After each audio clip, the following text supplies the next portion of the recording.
My parents sent a group message. We think it's best you step away for now. My aunt reacted with a thumbs up. I wrote back, understood.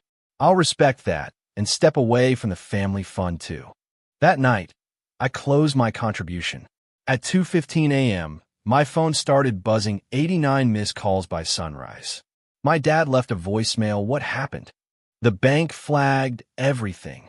I just replied, I'm honoring your decision. That was before they realized everything else I had. I'm Heather, 32 years old, and last month my entire family decided I wasn't worth keeping around. My parents sent a group message saying, "We think it's best you step away, for now." My aunt reacted with a thumbs up. I wrote back, understood. I'll respect that, and step away from the family fund too. That night I closed my contribution. At 2:15 a.m., my phone started buzzing, 89 missed calls by sunrise. My dad left a voicemail. What happened? The bank flagged everything. I just replied, I'm honoring your decision. That was before they realized everything else I had. The Millers weren't just any family from Boston. We were the Millers, a name that carried weight in financial circles across New England. Our family business, Miller Financial Advisors, had been operating for 3 generations, starting with my grandfather, who built it from nothing during the post-war economic boom. I grew up watching my father, Robert Miller, expand what my grandfather had created. Our 5-bedroom colonial house in Brookline was filled with trophies of success, expensive art, imported furniture and framed photos of my parents with various politicians and celebrities. My mother Diana was the perfect corporate wife, who hosted dinner parties, where deals worth millions were sealed over her famous apple pie. From an early age I showed an aptitude for numbers that surprised everyone.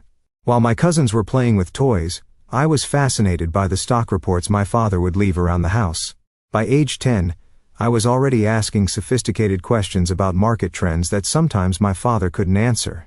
This created an uncomfortable dynamic that would follow me into adulthood. Despite graduating top of my class from Wharton, with a double major in finance and economics, my family still saw me as the little girl who needed guidance. When I joined Miller Financial at 24, my father placed me under the supervision of my cousin Jake, who had barely passed his business classes at a state college. You need to understand how we do things in the real world, my father explained, patting my shoulder condescendingly. Jake has been here longer. Jake had been there exactly 7 months longer. Over the next 8 years, I quietly became the firm's most valuable asset. My investment strategies consistently outperformed market averages by 7 to 9% when the industry standard was celebrating 2% gains. Clients specifically requested me, though my father often took credit for my team's performance in board meetings. The family fund was a separate entity from the business, a $12 million pool that family members contributed to and used for everything from new business ventures to vacation homes. My personal contribution had grown to $4.2 million over the years, nearly 35% of the total. What no one in my family knew was that I had been building my own separate investment portfolio since college. While they vacationed in the Hamptons each summer, I was taking meetings with startup founders and angel investors. While they bought luxury cars, I was buying minority stakes in emerging technology companies. Last Thanksgiving, my Uncle William made a toast to the Miller family business, where we all pull our weight and share the rewards equally. Everyone cheered, despite the fact that my division had generated 62% of the company's profits that quarter. I smiled and raised my glass while making a mental note to accelerate my exit strategy. Family meetings were a monthly tradition held in the mahogany-paneled conference room of our downtown office. I would present detailed analyses and growth projections only to have my Uncle Richard interrupt with statements like, "That's all very technical, but what does your father think?" My mother would often pull me aside afterward with well-meaning but infantilizing advice. "Honey, men don't like women who sound too smart. You need to let your father and uncles feel important." My Aunt Patricia, my father's sister, and the person who had given the thumbs up to my exclusion, had never worked a day in the business, but sat on the board and received the same profit share as those of us working 60-hour weeks. She had a talent for taking credit for others' ideas, especially mine. "Remember when Heather mentioned international markets? I've been thinking we should expand into Europe," she once announced at a meeting, 3 weeks after I had presented a detailed European expansion plan that had been tabled for further consideration. My cousin Amanda was the only family member who seemed to recognize what was happening. Over lunch one day, she confided, "They do the same thing to me, but worse because I don't have your financial skills to make them money. They just want me to marry someone useful to the business." Despite all this, I remained loyal. I believed that eventually my contributions would be recognized and respected. I continued pouring my talents into growing the family wealth while quietly building my own safety net. By my 32nd birthday, my personal investments had quietly grown to $17 million a fact. I kept completely to myself. I bought a beautiful brownstone in Back Bay under an LLC rather than my name, and renovated the home office with state-of-the-art technology. I hired a small loyal team who worked directly for me, separate from the family business, all under strict NDAs. I secured patents for several financial algorithms I developed during weekend hobby time. I never flaunted my success. I drove a modest car, lived well below my means, and continued showing up at Miller Financial every day to make money for people who didn't appreciate me. Some might call it strategic patience. Others might call it conflict avoidance. Either way, it was about to change. The quarterly planning meeting last month started. Like any other, the entire extended family gathered in our conference room with my father at the head of the table. I had prepared a comprehensive presentation on a new investment strategy that could potentially increase our high net worth clients' returns by 12%. As I distributed my carefully prepared reports, my cousin Jake walked in 15 minutes late, carrying nothing but a coffee cup and his phone. "Sorry I'm late," he announced. Not sounding sorry at all. I was just wrapping up a call with the Donovan account. The Donovan account was actually my client, but I had asked Jake to sit in on one preliminary call while I finished work on these quarterly projections. My father beamed. "No problem, son. Client relationships always come first. Why don't you tell us how that's going before Heather starts with all her numbers?" Just like that, the first 20 minutes of the meeting were devoted to Jake taking credit for my 6 months of work with the Donovans. I sat quietly watching family members nod approvingly as Jake misrepresented key aspects of the strategy I had developed. When it was finally my turn to present, I had barely gotten through my second slide when Uncle Richard cleared his throat. "This all seems unnecessarily complicated," he said, not bothering to hide his dismissive tone. "Our clients trust the Miller name because we keep things simple and reliable." My Aunt Patricia nodded vigorously. "Exactly. All these algorithms and technical strategies just confuse people." I took a deep breath. "Actually, our client surveys indicate they're specifically coming to us for more sophisticated approaches. The market has changed, and if we don't adapt, we'll start losing accounts to firms that are embracing these new methodologies." My father tapped his pen on the table, a signal I'd learned meant he was getting impatient. "Heather theory is one thing, but we deal in practical realities here." "This isn't theory," I replied, trying to keep my voice even. "I've already implemented this approach with the Westfield portfolio as a test case. They've seen a 14% return in just one quarter." There was a moment of surprised silence before my father responded, "You implemented this without authorization. That's not how we do things here." I felt heat rising in my cheeks. "I discussed it with you last month. You said to do whatever I thought best with the Westfield account since it was underperforming." "I certainly didn't authorize a complete strategy overhaul," he replied.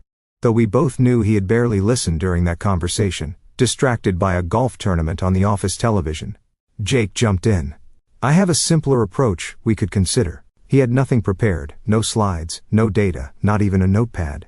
Yet for the next 30 minutes the family listened attentively as he essentially repackaged ideas I had presented last year with key components missing that would actually make them work.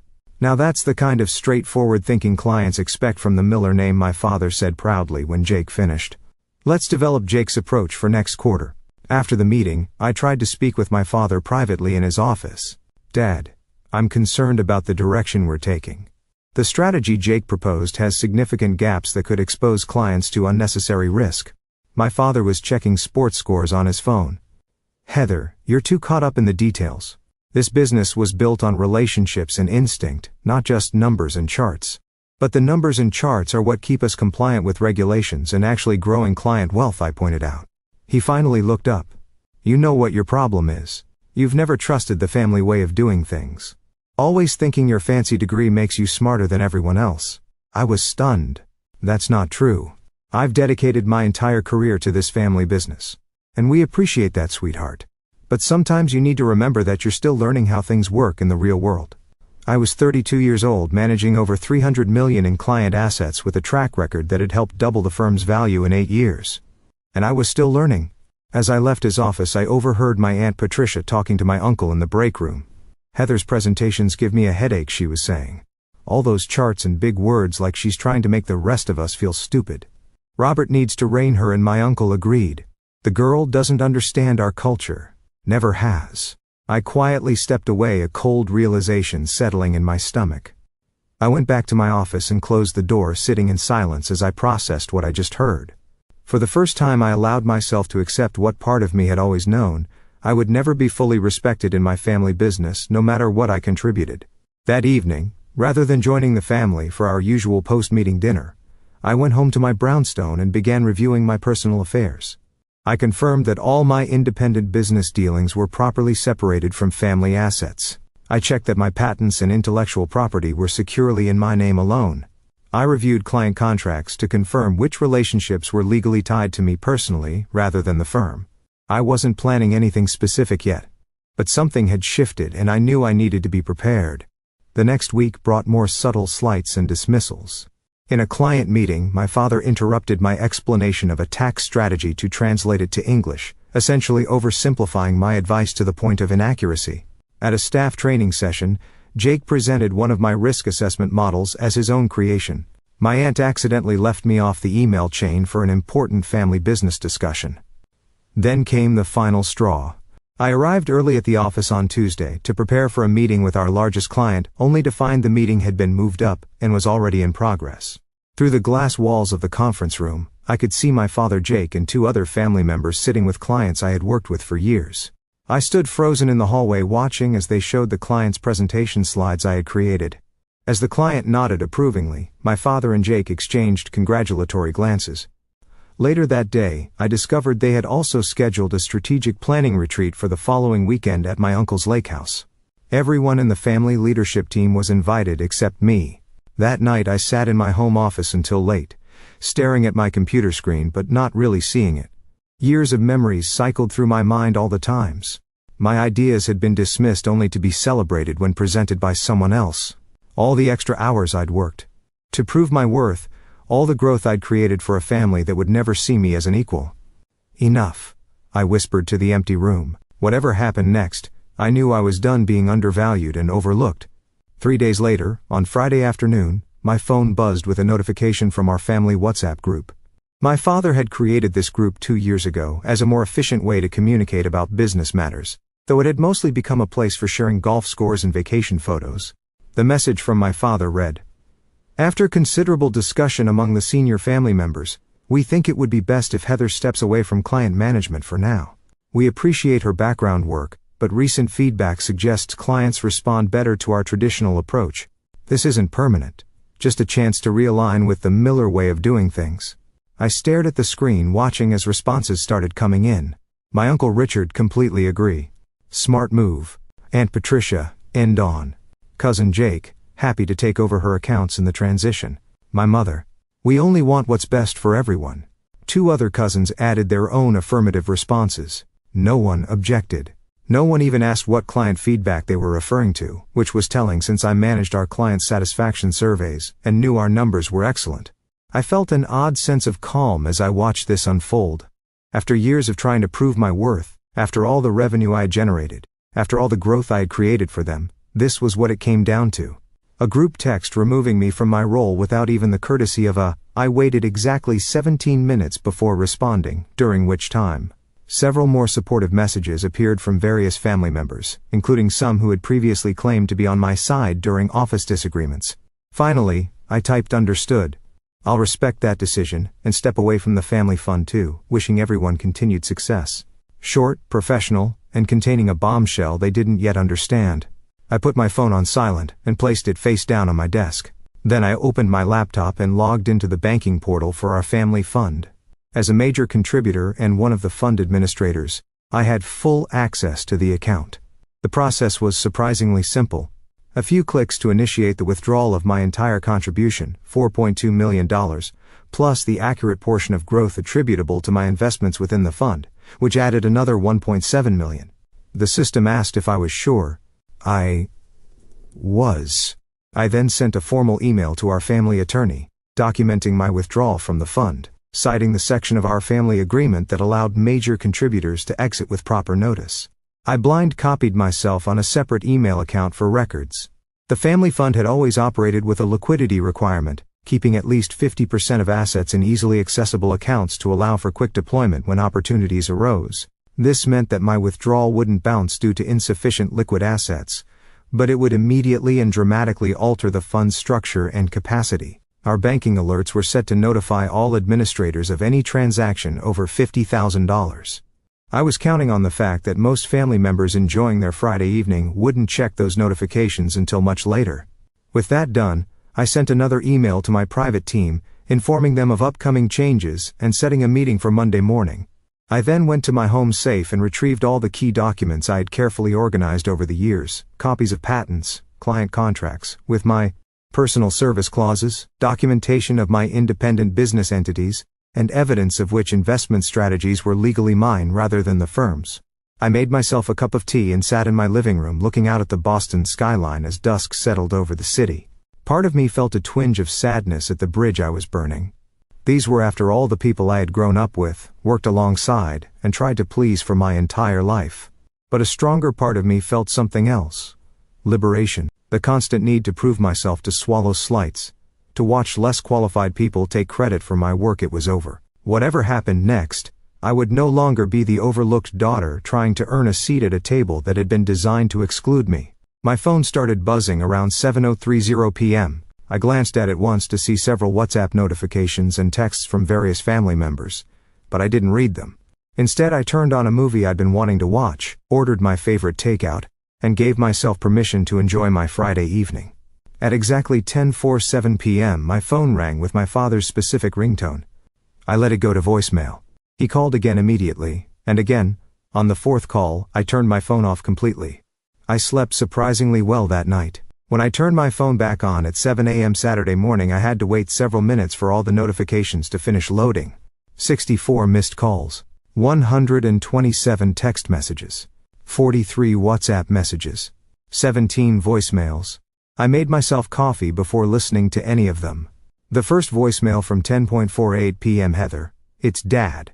Call me immediately about this fund transfer. There must be some mistake. The second from 11:10 p.m. Heather, this is completely unacceptable. Whatever point you're trying to make, this isn't the way. Call me back now. The messages grew increasingly urgent through the night. By the 2:15 a.m. voicemail, my father's voice had lost its anger and held naked panic. What happened? The bank has flagged everything. The fund is completely frozen due to suspicious activity. You need to call me back right now. The most recent one from 6:30 a.m. was different. My father's voice was quieter, with a tone I'd rarely heard from him: uncertainty. Heather? I don't understand what's happening. Whatever we did to upset you, this seems extreme. The entire family fund is locked down. The bank needs your verification to unfreeze the accounts since you initiated the transaction. Please call me back. Please. I finished my coffee, took a shower, and dressed in my favorite outfit, a well-tailored blue suit that had always given me confidence. Only then did I send a single text message to my father. I'm honoring your decision. You asked me to step away, and I have. I've withdrawn my personal contribution as allowed under Section 7.3 of the Family Fund Agreement. The bank freeze is standard procedure for large transactions and will resolve once they complete their verification process. I've already submitted my documentation to them. Within seconds, my phone rang. I declined the call. Then I sent one more text. I'll be available to discuss this on Monday at 9 a.m. at my home office. The address has been emailed to you. Then I turned off notifications and prepared to enjoy my weekend, knowing that across town my family was just beginning to realize what I had done, and that it was only the start. What I didn't tell my family was that I had a friend at the bank, not in any improper way, nothing that would violate banking regulations. But Sandra and I had gone to college together, and she now worked as a senior manager at the institution, handling our family fund. She couldn't share specific information, but she did call me Saturday afternoon. Your family is creating quite a scene, she said, a hint of amusement in her voice. Your father has been on the phone with 3 different departments. Your uncle showed up in person and demanded to speak with the president of the bank. I'm sorry about that, I replied. Don't be, Sandra said. From what I can tell, everything you did was completely by the book. The freeze is just standard protocol when a significant percentage of a large fund is withdrawn suddenly. It's an anti-fraud measure. I know, I said, and I've already submitted all the documentation showing I'm entitled to those funds, which is why it should be resolved by Monday, she confirmed. though I doubt that will calm them down in the meantime. She wasn't wrong. Through various notifications that kept appearing despite my efforts to mute them, I caught glimpses of the family meltdown. My phone would light up with preview snippets. Uncle Richard, this is sabotage. She can't just Aunt Patricia. I always said she was too emotional to Cousin Jake. What about the Henderson deal we were counting on? My mother, Heather, honey, please just talk to us. We can fix. By Saturday evening, the tone of the messages had begun to shift from outrage to desperation. The family had apparently begun to understand the full implications of my withdrawal. The Henderson deal Jake mentioned was a $20 million commercial real estate project the family had been planning to invest in. The fund would have provided the down payment with financing covering the rest. Without my portion, they were now significantly short of the required cash, and the bank freeze meant they couldn't access even the remaining funds in time to save the deal. 6 months of work and a potential $3 million profit were evaporating. My cousin Amanda was the only one who sent a different kind of message. Good for you. They never appreciated what you brought to the table. Want to get coffee next week? I actually smiled at that one and sent back a simple, yes. Saturday night brought a new wave of calls and messages. This time it wasn't just family members. Clients had apparently begun to hear rumors and were concerned about their accounts. My father had given out my personal cell number, suggesting people contact me directly about the temporary technical issue with some accounts. This crossed a line involving outside clients in a family dispute. I spent 2 hours sending carefully worded reassurances to clients clarifying that their individual investment accounts were completely separate from the family fund and entirely unaffected. I also noted that I would be happy to discuss their portfolios directly on Monday if they had any concerns. I was careful not to disparage the family business or give any indication of the internal conflict. These were relationships I had built over years, and regardless of what was happening with my family, I maintained my professional ethics. Around midnight, our family attorney Jonathan called. Unlike the others, he was calm and measured. Heather, I've reviewed your withdrawal documentation and everything appears to be in order legally. However, the timing and manner of this action have created significant challenges for the family operations. I understand that, I replied. But as you've confirmed, I've acted within my rights. He paused. Your father has asked me to propose an immediate restoration of the funds with a renegotiated leadership role for you within the company. I appreciate the offer, I said, but I'm not making any decisions right now. I'm happy to discuss options on Monday morning. Another pause. He's also mentioned the possibility of legal action regarding intellectual property and client relationships. Now it was my turn to pause. This was a weak threat, and Jonathan knew it. All of my patents and proprietary strategies are registered in my name personally, not the company's. As for client relationships, I'm sure you've reviewed the contracts and noticed the personal service clauses in many of them. But again, I'm happy to discuss all of this on Monday. He sighed. I'll relay your position. For what it's worth, I've advised against any legal posturing. It wouldn't serve anyone's interests. I agree, I said. Good night, Jonathan. By Sunday morning, the family strategy had shifted again. Now came the emotional appeals.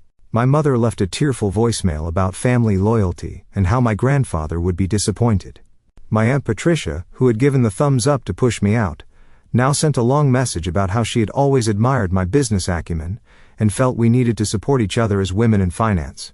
Uncle Richard tried a different approach, sending a gruff text, suggesting I was overreacting to standard business restructuring and needed to get over my hurt feelings for the good of the family.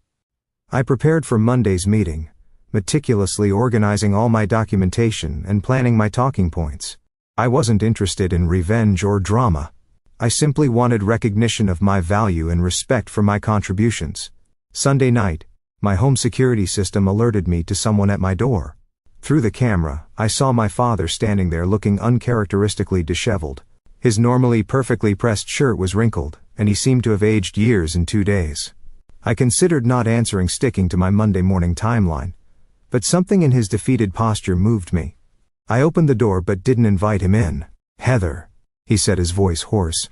The Henderson deal falls through tomorrow at 9 a.m. if we don't have the funds. It's $3 million down the drain. I looked at him steadily. That sounds like a business problem that needs a business solution. What does that mean? He asked. It means I'm willing to help if we're talking business, not family emotions. 9 a.m. tomorrow at my home office as arranged. Bring whoever you want from the family leadership. He looked like he wanted to say more, to push for an immediate resolution, but something in my expression must have told him it would be useless. 9 a.m., he confirmed, then turned and walked back to his car. I closed the door and leaned against it, taking a deep breath. For perhaps the first time in my professional life, my father had come to me in need, rather than the other way around. Tomorrow would be a new kind of family meeting, one where I set the terms. I slept fitfully that night, waking several times to check the security system. Part of me worried that more family members might show up, but the house remained quiet. By 6 a.m., I was up and preparing.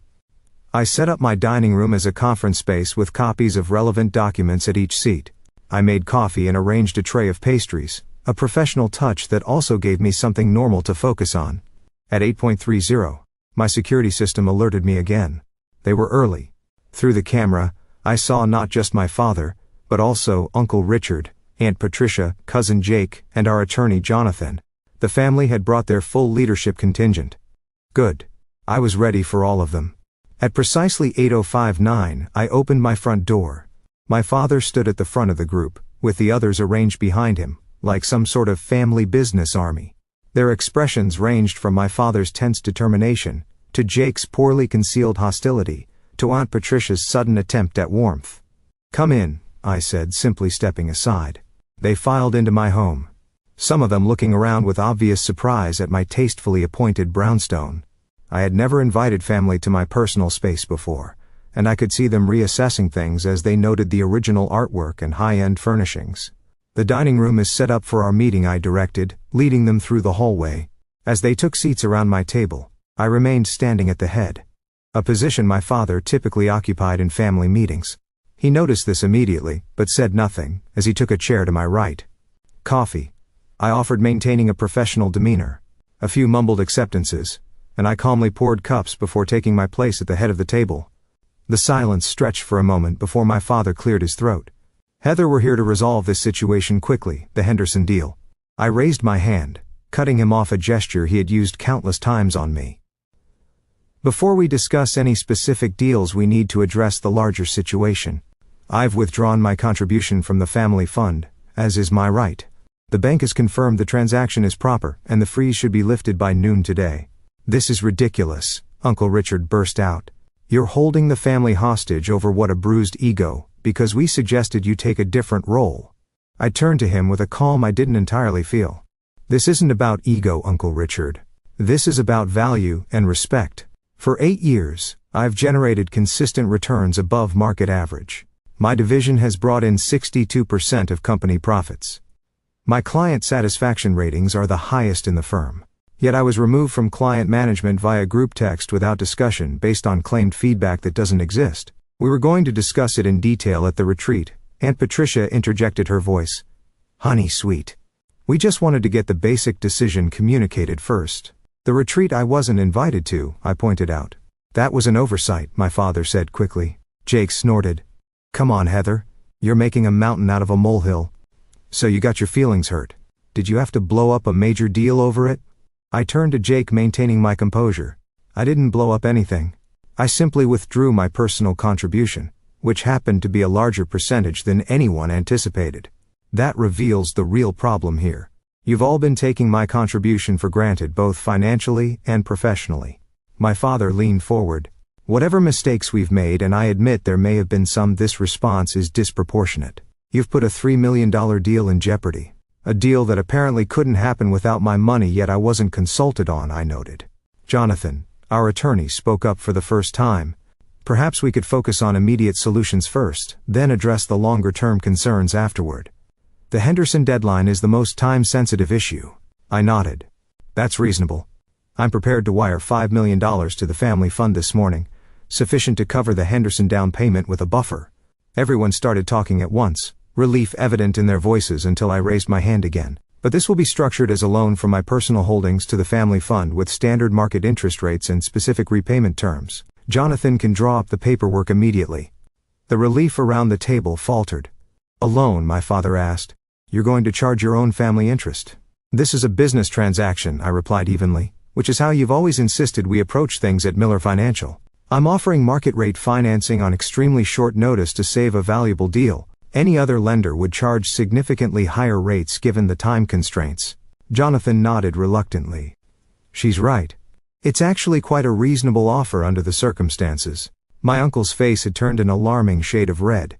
This is extortion. No, I corrected. This is negotiation. The alternative is to let the Henderson deal fall through, which serves no one's interests. My father studied me for a long moment. I could see the calculations happening behind his eyes, weighing pride against practicality, emotion against business. Fine, he finally said. Jonathan, drop the loan agreement. But Heather, after this, we expect you to return to your role at the company and reinvest in the family fund. We can discuss a more appropriate leadership position for you. I shook my head. That's not on the table today. The loan for the Henderson deal is a separate matter. My future involvement with Miller Financial and the family fund will require a completely new agreement. Aunt Patricia leaned toward me, her voice dropping to what she probably thought was a sympathetic tone. Heather dear, I understand you're upset. We all say and do things in the heat of the moment, but we're family. Yes, we are. I agreed. And families should treat each other with respect. The group message asking me to step away made it clear how much my contributions are valued. That was poorly handled, my father admitted. I take responsibility for that, but surely we can move past a single communication mistake. It wasn't a mistake, I said quietly. It was a symptom of a pattern that's existed for years. My ideas are dismissed until someone else presents them. My achievements are attributed to team effort, while others are celebrated individually. My professional judgment is questioned despite consistent results. I looked around the table in profit to this family, and in return, I've been treated as an afterthought. That ends today. The room fell silent as the full impact of my words sank in. For the first time, I wasn't backing down or smoothing things over. I wasn't accepting a pat on the head and a promise to do better next time. Finally, Jake broke the silence with a dismissive laugh. This is all very dramatic, but let's be realistic. You need the Miller name and connections as much as we need your number crunching. Where exactly do you think you're going to go? That was the opening I had been waiting for. I smiled at Jake's question. That brings us to the next item on our agenda. I pressed a button on a small remote, and the large television on the dining room wall lit up with a presentation. The first slide showed a logo I had designed myself. Heather Miller Capital Management. I've been operating my own investment firm as a separate entity for the past 4 years, I explained, advancing to the next slide, which showed impressive growth charts. My personal clients have enjoyed average returns of 17% compared to the 9% at Miller Financial. The shocked expressions around the table gave me a satisfaction I tried not to show. That's not possible, my father said. You've been working full-time at our firm. When would you have had time to run another business? Evenings, weekends. The vacation days I never took, I replied. While everyone else was at the lake house or on European trips, I was building something of my own. Uncle Richard's face had moved from red to nearly purple. This is a violation of your employment contract. You can't compete with the family business. I slid a document across the table to Jonathan. My employment contract specifically allows for personal investment activities, as long as they don't directly solicit Miller Financial clients. I've adhered to that completely. Jonathan skimmed the document and gave a reluctant nod. She's technically correct. The clause was intended to cover personal stock trading, but it's broadly worded. I advanced to the next slide showing a list of patents. I also hold 7 patents for financial algorithms and trading systems, all registered to me personally, not Miller Financial. Those were developed while you worked for us, my father argued, though uncertainty had crept into his voice. They were developed on my own time using my own resources, I corrected. I've maintained meticulous documentation to establish that the patents are legally mine. The next slide showed a client list of modest but impressive collection of names, none of whom were current Miller Financial clients. I've built relationships with 27 high net worth clients, completely separate from our family business, I continued. Their combined assets under my management total just over $400 million. Jake let out a low whistle despite himself. Furthermore, I said, moving to another slide. 17 current Miller Financial clients have personal service agreements with me specifically. I handed copies of these contracts to Jonathan. These agreements include clauses stating that if I leave the firm, they have the option to transfer their accounts to follow me. Jonathan reviewed the documents with growing concern. These are standard personal service provisions. Many high-end clients insist on them to ensure continuity with their preferred advisor. My father looked stricken. How many of our clients have these agreements? Clients representing approximately $230 million in assets, I replied evenly. The room fell silent again as everyone processed the implications. Not only had I built a successful separate business, but I could potentially take a significant portion of Miller Financial's client base with me if I left. "When did you plan all this?" my aunt asked her. False warmth completely gone now. "I didn't plan it as a strategy against the family," I said honestly. "I started building my separate business because I realized years ago that no matter what I contributed, I would never be fully respected at Miller Financial. It was self-preservation, not sabotage." I advanced to one final slide showing a comparison between Miller Financial's performance and my own firm's results over the past 4 years. The difference was stark. "I'm not sharing this to hurt anyone," I said, softening my tone slightly. "I'm sharing it to demonstrate that I've earned the right to be taken seriously. I'm not asking for special treatment. I'm asking for the recognition my results deserve." My father stared at the screen, then back at me. For the first time in my professional life, I saw something new in his eyes, respect tinged with regret. "What do you want, Heather?" he asked quietly. "First, we complete the loan agreement for the Henderson deal to address the immediate need," I replied. "Second, I take a 1-month leave of absence from Miller Financial to give everyone time to consider next steps. Third, we reconvene in 30 days to discuss either my return under new terms, or my formal departure and the transition of my clients." I looked around the table. "Those are my non-negotiable terms." Jonathan spoke up. "From a legal perspective, these are reasonable requests given the circumstances. I would advise accepting them." Uncle Richard looked like he wanted to argue further, but my father raised a hand to silence him. A gesture I had seen countless times in family meetings, but never directed at one of them. "Jonathan will draw up the loan agreement immediately, and will formalize your leave of absence today." Jake started to protest, but my father cut him off. "Enough, Jake. The situation has changed, and we need to adapt." As Jonathan began drafting the loan document on his laptop, an uncomfortable silence fell over the room. I could see various family members processing the new reality, a reality where I held significant power they hadn't known existed. Aunt Patricia, ever the political weather vane, was the first to adjust her approach. "Heather, I've always said you were the most talented financial mind in the family. I look forward to seeing what role you might take when you return." The insincerity was almost comical, but I simply nodded politely. Within an hour, the loan agreement was finalized. I signed the document and the transfer was initiated immediately. The Henderson deal would proceed, saving the family from an embarrassing and costly failure. As everyone prepared to leave, my father lingered behind. When we were alone, he looked around my home with new eyes, taking in the success I had built independently. "I underestimated you," he said finally. "I've been doing it your entire life, haven't I?" I didn't answer directly. "The family meeting in 30 days will be an opportunity for a fresh start one way or another." He nodded, looking suddenly older and very tired. "For what it's worth, I'm proud of you, even if I haven't shown it." "Thank you," I said, and meant it. "But I needed that recognition years ago, not after I forced your hand." He nodded again, accepting the truth of my words, then turned to leave. At the door he paused. "Your grandfather would have been impressed. He valued results and determination above everything else." After everyone left, I sat alone in my dining room, looking at the remnants of the meeting. Coffee cups, scattered papers, the lingering tension in the air. For years I had imagined a confrontation where I finally stood up for myself. But the reality had been both more clinical and more emotional than I had anticipated. I wasn't naive enough to think one meeting had solved everything. The next 30 days would be a critical period of adjustment for everyone, myself included. But for the first time in my professional life, I had negotiated from a position of strength, rather than hoping for recognition that never came. Whatever happened next, the dynamics had been permanently altered. I had finally claimed my own value, and no one, not even my father, could dismiss it any longer. The 30 days of my leave passed more quickly than I expected. I focused on my independent business, working with my small team to prepare for any outcome of the upcoming family meeting.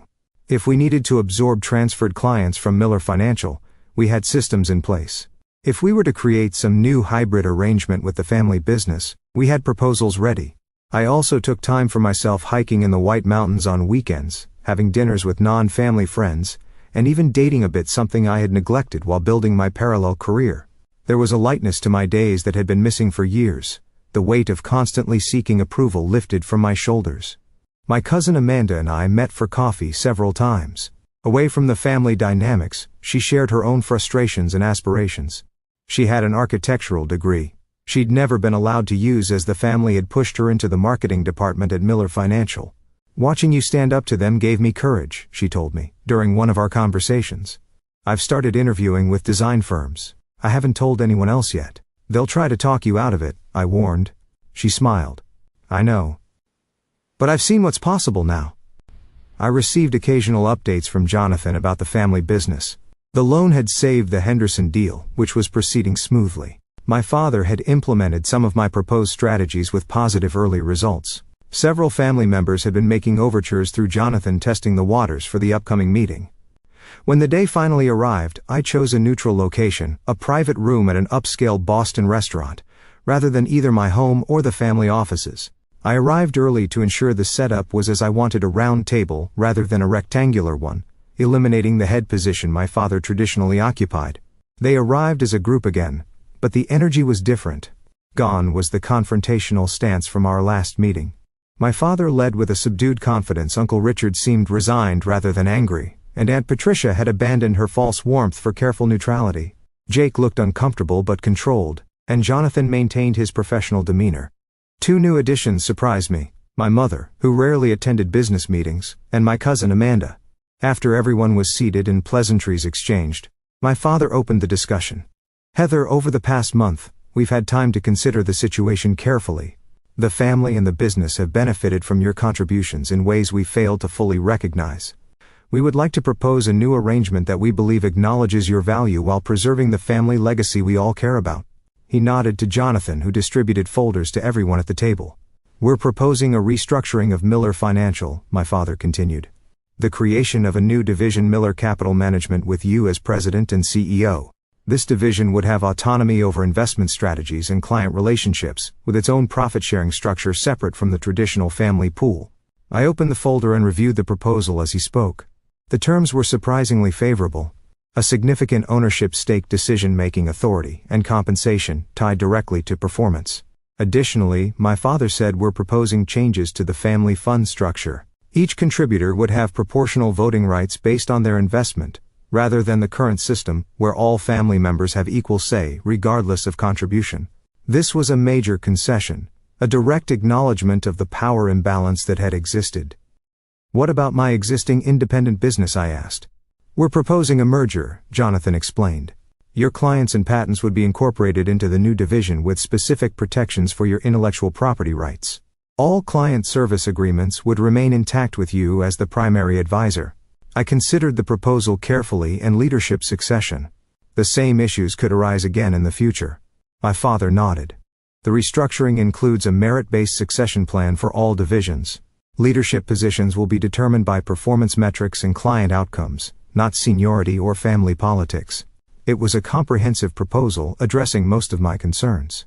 The family had clearly done serious work during my absence. "I'll need time to review the details," I said. "Of course," my father agreed. "We're not expecting an immediate decision." Uncle Richard, who had been uncharacteristically quiet, spoke up. "I want to acknowledge something, Heather. I've been dismissive of your approaches because they weren't how we've traditionally done things. The results speak for themselves, and I was wrong to resist change that clearly benefits our clients. Coming from my uncle, this was the equivalent of moving mountains." Aunt Patricia added, "The family business needs to evolve. Your generation brings perspectives we need to embrace, not resist." Jake shifted uncomfortably before adding, "I've learned a lot reviewing your client strategies over the past month. There's a depth to your approach that I hadn't fully appreciated." These admissions, while clearly difficult for them, showed a significant shift in the family dynamic. My mother reached across the table and squeezed my hand briefly. A simple gesture of support that meant more than she probably realized. "I appreciate everyone's willingness to reconsider our working relationship," I said carefully. "I'll review the proposal and respond within a week." As the meeting concluded, Amanda caught my eye with a small smile of encouragement. Whatever I decided, I knew I had at least one family member who understood what this moment meant. The days that followed involved careful analysis of the proposal with my team and independent legal counsel. There were negotiations on specific terms, clarifications of authority boundaries, and detailed discussions about the integration of my existing business. In the end, I accepted a modified version of the family's proposal. The new division was established. My independent business was merged in, and I took on a leadership role that reflected my contributions. My personal investments returned to the family fund, but under the new voting structure that ensured my voice would be proportional to my contribution. The transition wasn't perfect. Old habits occasionally resurfaced, my father instinctively trying to override decisions, Jake taking credit in client meetings, Aunt Patricia making subtle, undermining comments. But now there were structures in place to address these issues, and more importantly, I had proven my willingness to walk away if necessary. Over the following year, Miller Capital Management outperformed every other division of the family business. New clients were attracted by our innovative approaches, and existing clients benefited from enhanced returns. My cousin Amanda eventually left to pursue her architectural passion with my full support, and a small investment from me in her new design firm. Family dynamics shifted gradually. My father and I developed a new relationship based on mutual professional respect, rather than the parent-child dynamic that had undermined us for years. Some family members adapted better than others, but all recognized that the business was stronger for the changes we had implemented. One evening, nearly a year after the group quarterly results, "I've been thinking about your grandfather lately," he said unexpectedly. When he handed the business to me, he said something I didn't understand at the time. He said, "The best legacy isn't preservation, it's evolution." I think I finally understand what he meant. I looked at my father thoughtfully. Evolution is harder than preservation. It requires admitting that the original form might not be perfect. He nodded. Pride makes that difficult. I was so focused on maintaining what he built that I resisted changes that would have made it better. He smiled slightly. Even when those changes came from the person most committed to its success, it's never too late to evolve, I said.